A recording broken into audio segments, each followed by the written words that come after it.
तो आप इस बात को ज्यादा वेटेज दीजिए कि मैं सामने वाले को लॉजिक क्या बताऊंगा, मैं बताता हूं कितना इंपॉर्टेंस है। 2 मिनट अपने परिचर्चा करिए, चर्चा आपके बहुत काम की है।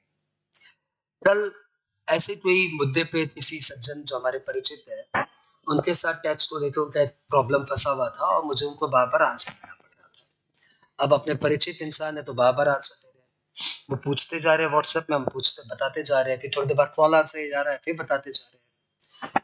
ठीक है, फिर परिचित भाई साहब को मैंने पर्टिकुलर क्वेश्चन पे अपनी राय दी। मैं तुम्हें क्वेश्चन भी बता देता हूँ क्या है।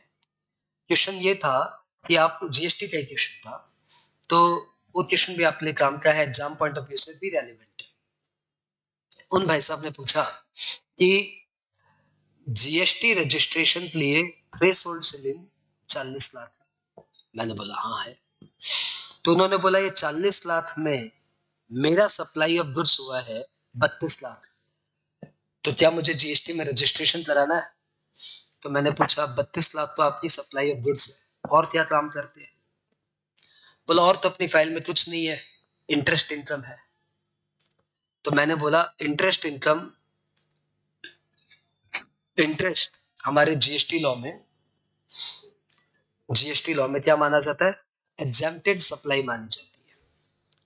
और जो थ्रेशोल्ड सीलिंग 40 लाख है उसको हमारे जीएसटी लॉ में बोला जाता है एग्रीगेट टर्नओवर। एग्रीगेट टर्नओवर की काउंटिंग करते समय हमारे लॉ में लिखा हुआ है कि exempted supply shall also be included in aggregate turnover. Since exempted supply shall also be included in aggregate turnover, therefore interest shall also be included in aggregate turnover. तो you must note, you must keep in mind कि कहीं आपका supply of goods 32 lakh है और interest income 9 lakh है, तो ये ये 41 लाख हो जा रहा है, तो you will be requiring registration in GST, और फिर उस 32 लाख पे आपको जीएसटी देना पड़ेगा। तो be aware of this fact and plan accordingly your file. बोला थैंक यू मुंद्रा जी, आपने बहुत अच्छा बता दिया, बच गए, मैं मैनेज कर लूंगा। मैनेज मतलब 32 से कम दिखाएगा अगला, ठीक है, अपने तो कोई मतलब नहीं, वो जाने उनका काम जाने। आफ्टर 1 आवर उन भाई साहब का मैसेज आया, ऑल्टरनेट व्यू, देखो कितना डिसेंट इंसान है, ऑल्टरनेट व्यू, यही नहीं बोल रहा मुंद्रा जी आप गलत बोल रहे, ऑल्टरनेट व्यू लिख के एक मैसेज आया। उसमें लिखा हुआ था, उन्होंने बोला कि यदि आप बिजनेस की फाइल से, मतलब बिजनेस वाले बैंक अकाउंट से यदि आप कोई फिक्स डिपॉजिट करते हो तो वो इंटरेस्ट एग्रीगेट टर्नओवर में आता है, लेकिन यदि आप अपनी पर्सनल बैंक अकाउंट से, लाइक सेविंग अकाउंट से कोई इन्वेस्टमेंट करते हो तो वो आपका एग्रीगेट टर्नओवर में नहीं आता।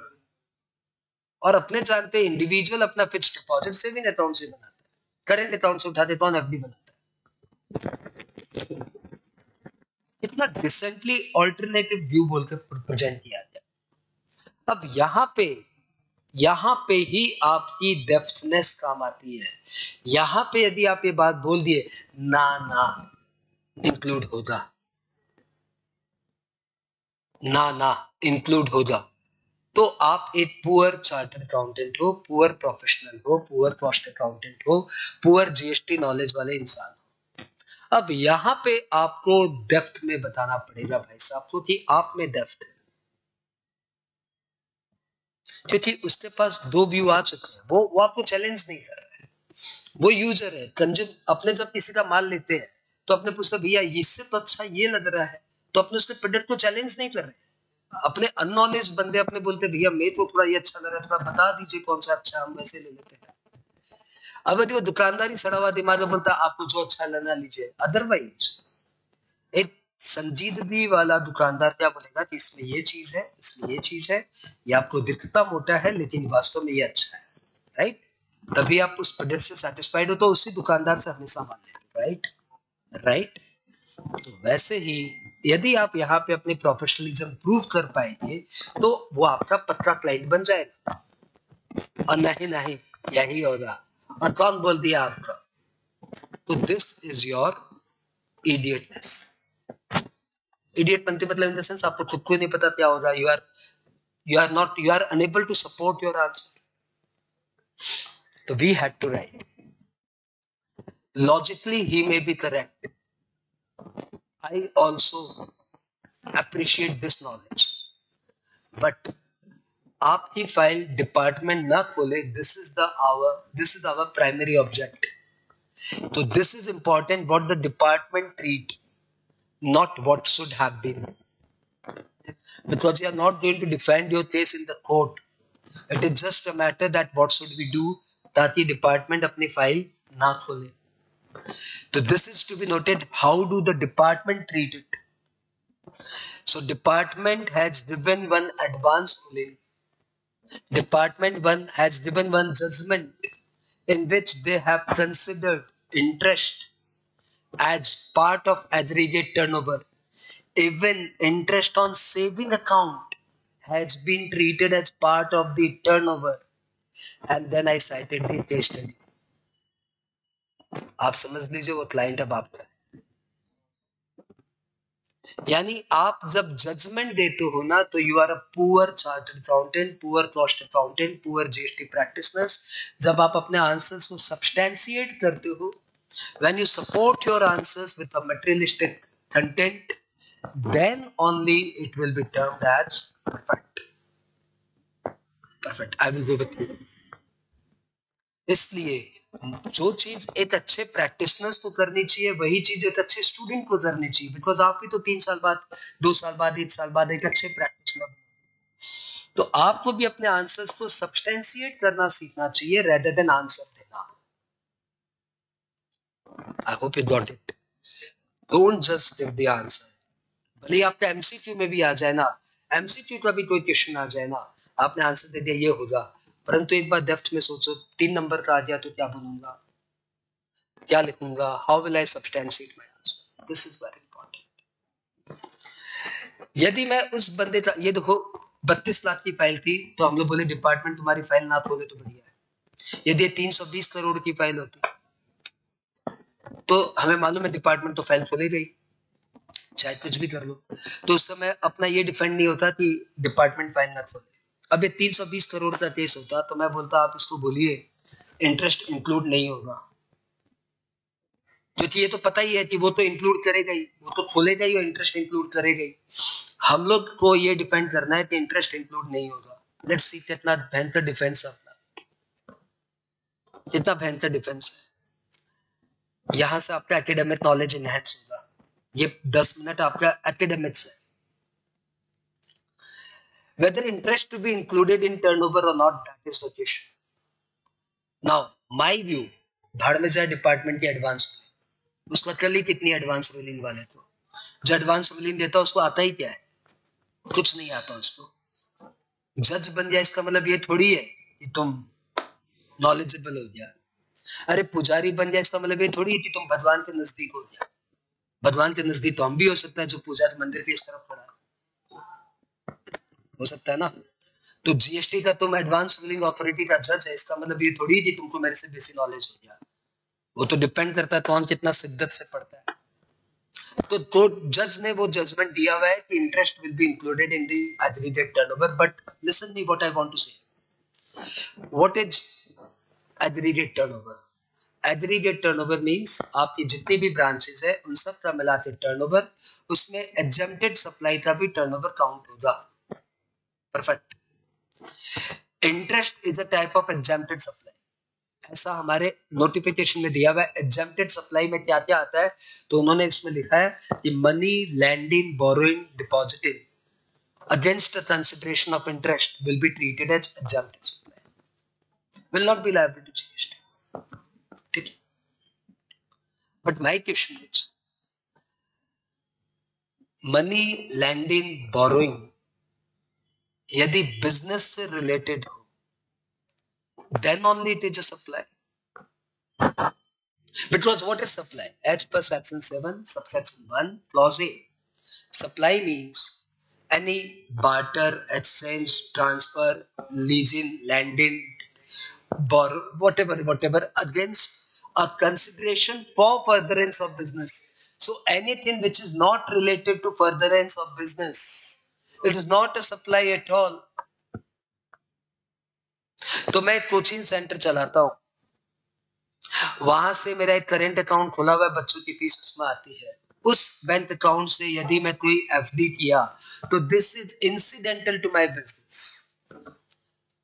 परंतु यदि मेरे पापा ने मुझे 5 लाख का गिफ्ट कर दिया, वो 5 लाख रुपए से मैंने एक एफडी कर दी, तो वो तो इंसिडेंटल टू बिजनेस नहीं है ना।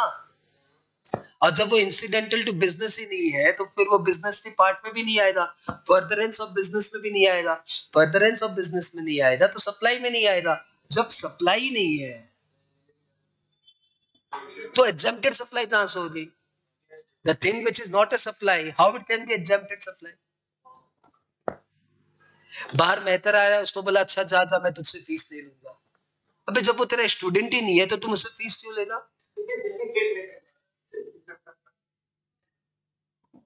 बाहर स्वीपर आ रहा, झाड़ू मार रहा हूं, मैं उसको बोल रहा हूं जा जा तुझसे फीस नहीं लूंगा।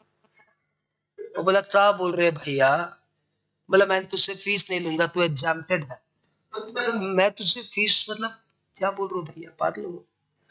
तो जब कोई चीज एग्जाम्प्टेड, जब कोई चीज सप्लाई नहीं है तो why are you terminated exempted supply? आप नोटिफिकेशन में लिख देंगे कि lending, borrowing, depositing against consideration of interest is exempted supply, तो एग्जेम्प्टेड सप्लाई हो जाएगा। पहले तो let it be supply, supply होगा तब बात करेंगे कि टैक्सेबल की एग्जेम्प्टेड, तब नोटिफिकेशन लाइएगा। तो जो ऑल्टरनेट व्यू उन्होंने बोला था क्या कि बिजनेस से रिलेटेड कोई फिक्स्ड डिपॉजिट किया है उससे इंटरेस्ट आएगा तो वो एग्रीगेट टर्नओवर में ऐड होगा, लेकिन जो बिजनेस से रिलेटेड नहीं है, आपकी सेविंग अकाउंट से आपने कुछ एफडी किया है तो इंक्लूड नहीं होगा। Perfect, I appreciate. लेकिन एक और बात सुनते हैं, what is supply? Supply means transfer, disposal, exchange, barter, फलाना ढिकाना, इंदना भिंगना, for a consideration, for furtherance of business of goods or service or both. What is goods? तो जब गुड्स की डेफिनेशन में हम लोग जाएंगे तो वहां पे बोला हुआ है साफ साफ, goods means all type of movable item excluding money. Money से सिक्योरिटी छोड़, मैं एक्सक्लूडिंग मनी, तो मनी तो गुड्स ही नहीं है। मनी तो गुड्स ही नहीं है, तो मनी मैं किसी को दे के सामने वाले से इंटरेस्ट लेता हूँ, मनी दे के मैं सामने वाले से इंटरेस्ट लेता हूँ, तो मैंने क्या दिया? Supply of goods? No, it is not supply of goods. Service की डेफिनेशन में है तो उसमें भी बोला हुआ है service means everything excluding goods, money and share and security. तो मनी सर्विस भी नहीं है, मनी ना गुड्स है ना सर्विस है ना बोथ है। Supply means sale, exchange, transfer, leasing, फलाना ढिकाना, for a consideration of goods और सर्विस और बोथ। तो जब ये गुड्स नहीं है, सर्विस नहीं है, बोथ नहीं है, तो सप्लाई कहां से हो गया? और जब सप्लाई नहीं है तो एग्जेम्प्टेड सप्लाई कहां से हो गया? और जब एग्जेम्प्टेड सप्लाई नहीं है, सप्लाई नहीं है, तो काहे एग्रीगेट टर्नओवर में घुसेगा? आप वहां से एडवांस लर्निंग अथॉरिटी में कुछ भी लिख देंगे, मान जाएंगे। डिपेंड करता है कितने का केस है। 320 करोड़ का केस होता तो ऐसे लड़का झाड़ के आता, वही वाला एग्जाम्पल देते आता, स्वीपर को आपने बोल दिया जा तेरा फीस एग्जाम्प्टेड है। अबे पागल है क्या तुम? स्वीपर का फीस एग्जाम्प्टेड है, तेरे से पढ़ता ही नहीं है, तेरे एरिना में नहीं है, तेरे दायरे में नहीं है, तुम बोलता जा तेरे को एग्जाम्प्टेड है, तेरे बोलने से वो एग्जाम्प्टेड है, वो तेरी बात को सुन भी नहीं रहा है। तुम पागल है, वो अपना नॉर्मल अपना काम कर रहा है, सही काम कर रहा है। तो आपने जो बोल दिया कि लैंडिंग, बोरोइंग, डिपॉजिट, इन पे जो इंटरेस्ट आता है दैट इज एग्जाम्प्टेड, वो मेरे कोई काम की बात नहीं है, आप बोलते रहिए, that is not irrelevant for me. वो सप्लाई नहीं है, जो चीज सप्लाई नहीं है वो एग्जेम्प्टेड सप्लाई कहां से हो जाएगी? और जब एग्जेम्प्टेड सप्लाई नहीं है, सप्लाई नहीं है, तो एग्रीगेट टर्नओवर में क्यों आ जाएगा? फाइनली एग्रीगेट टर्नओवर में नहीं आएगा।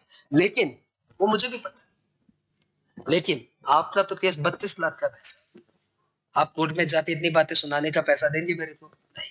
आप कोर्ट में जाना चाहेंगे? नहीं। आप डिपार्टमेंट से पंगा लेना चाहेंगे? नहीं। तो बस ठीक है, जो एडवांस लर्निंग अथॉरिटी दिया हुआ डिसीजन मान लीजिए। You need to be lot of flexible with lot of deftness, तब जाके आप एक अच्छे प्रोफेशनल बनेंगे। आप 32 लाख के केस में अपना ध्यान दिखाएंगे तो आपकी गलती है। 320 करोड़ में आप ध्यान नहीं दिखा पाए तो आपकी गलती है। सामने वाला आपको चैलेंज कर दिया, आप ध्यान नहीं दिखा पाए तो बहुत बड़ी गलती है। ज्ञान होना चाहिए, दिखाना समझना चाहिए। कंक्लूजन, एमसीक्यू में रीजन लिखोगे अबे पागल, और 3 नंबर में रीजन नहीं लिखोगे एग्जाम्प्टेड सप्लाई ऑफ सर्विस तो पागल। Got it? Means reality and students life almost same है, provided अपने उन दोनों को लिंक करके काम करता है। Thank you. चलो, आपका एक क्वेश्चन रेडी हो गया। Whether interest to be included in aggregate turnover or not, you have a depth of knowledge on this. Exam में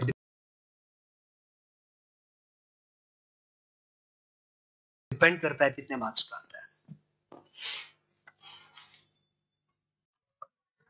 हाय फ्रेंड्स, प्रयास की जीएसटी की किताब का ये छोटा सा डेमोन्स्ट्रेशन है कि ये किताब कैसे बनाई गई है, कैसे डिजाइन की गई है।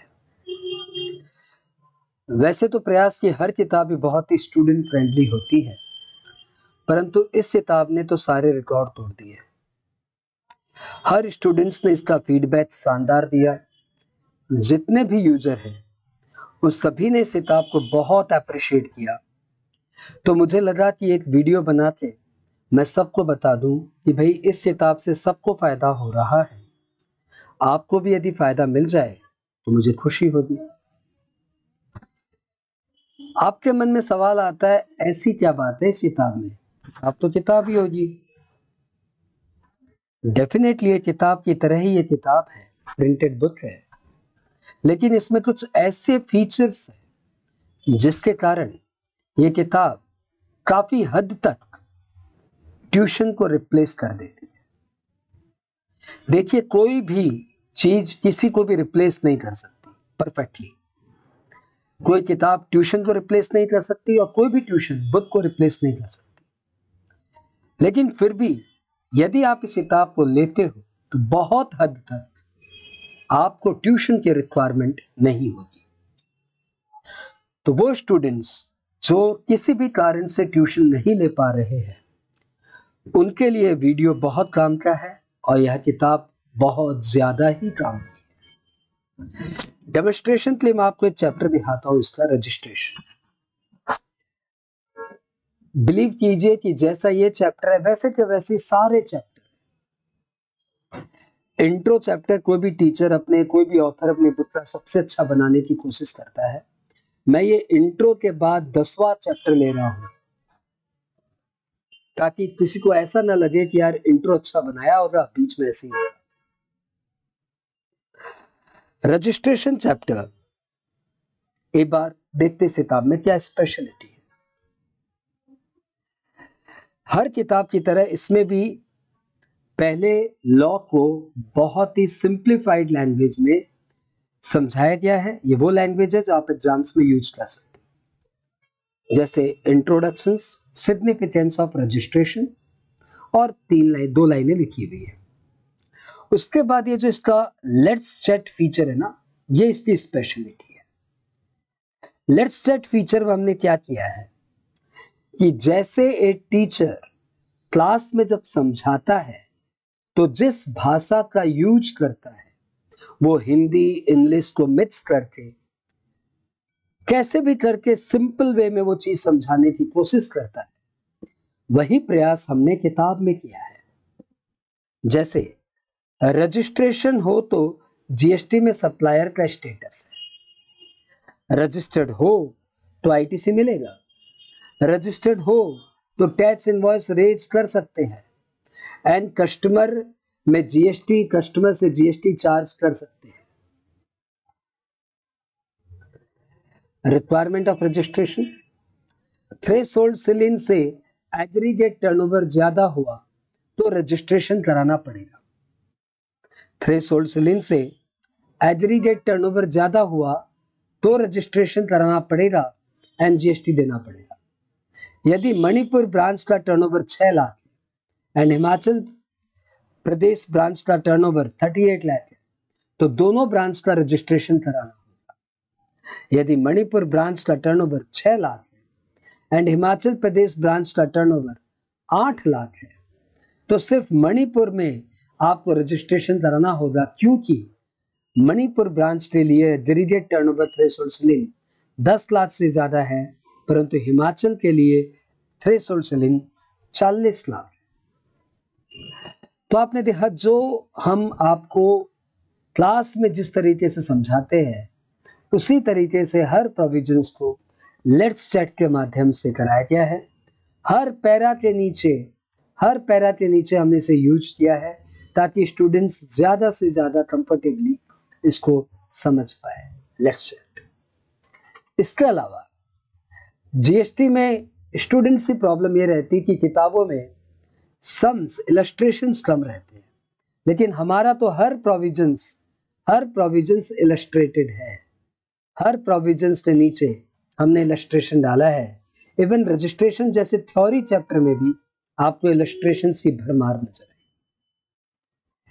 वीडियो छोटा बनाना है, इसलिए इसे काफी सारे और फीचर्स न बताते हुए मैं आपको इसका एक और मेन फीचर बताता हूं। चैप्टर के एंड में जब हम लोग जाते हैं तो एक एग्जॉस्टिव आपको एक्सरसाइज नजर आती है। ये एक्सरसाइज में हमने अपने मन से कोई क्वेश्चन नहीं डाला, इसमें हमने इंस्टीट्यूट द्वारा दिया हुआ आरटीपी और एमटीपी हमने यहाँ पे डाला है, क्योंकि आप भी जानते हो स्टूडेंट्स के पास इतना समय नहीं है कि वो ज्यादा कुछ कर पाए। तो हमने अपने इलस्ट्रेशंस के थ्रू आपको टैक्स समझाया और आरटीपी एमटीपी सॉल्व करने की आपको सलाह दी थी। और भी बहुत सारे फीचर है, परंतु मैं इस वीडियो को और नहीं लंबा करना चाहता, तो यहीं पे मैं इसे एंड करता हूं। जैसे कि देखो कि एंड में चैप्टर में जीएसटी के सारे फॉर्म्स की समरी दी हुई है, एक्सेट्रा एक्सेट्रा। तो दोस्तों, चैट वाली इस किताब की, व्हाट्सएप चैट वाली इस किताब का भरपूर आपको फायदा मिले, इसी उम्मीद के साथ धन्यवाद।